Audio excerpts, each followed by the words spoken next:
Boom! Welcome to this week's transport vlog. Now, ahead of Halloween, I thought I'd go for something more along the lines of what's the European Commission's worst nightmare?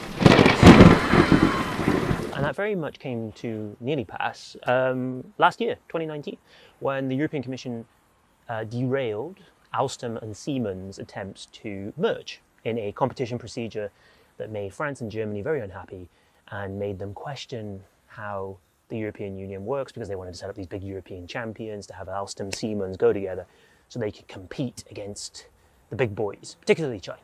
European Commission, with Margrethe Vestager, basically said, well, there was going to be a threat to competition if that happened. China's big company wasn't in a position to enter the European market anytime soon anyway, so there's no need for this. Derailed, gone. Last week, funnily enough, CRRC, which is China's big state-owned railway company, biggest in the world, unveiled a new prototype train that it hopes to sell. Big high-speed, 400km/h locomotive.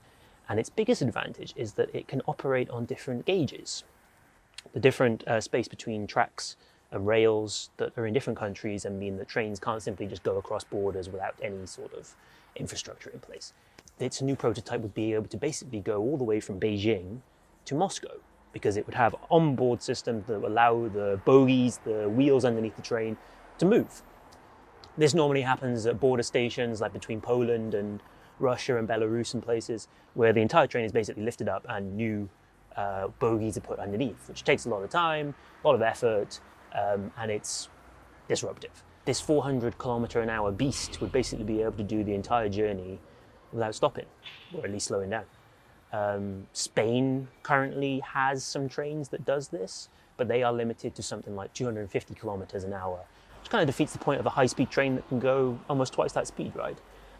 So China's big state-run railway company is now going to be offering a train that will link Europe to the Far East.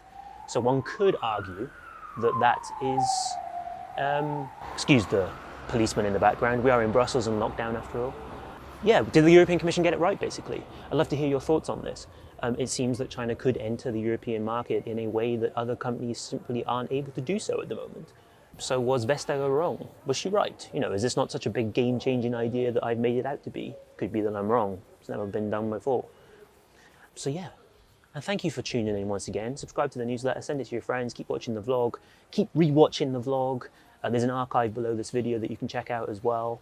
And I will do my best to keep bringing you these videos as regularly as I possibly can from the comfort of my own apartment. Scary. See you next week. Ciao. Happy Halloween. Bye.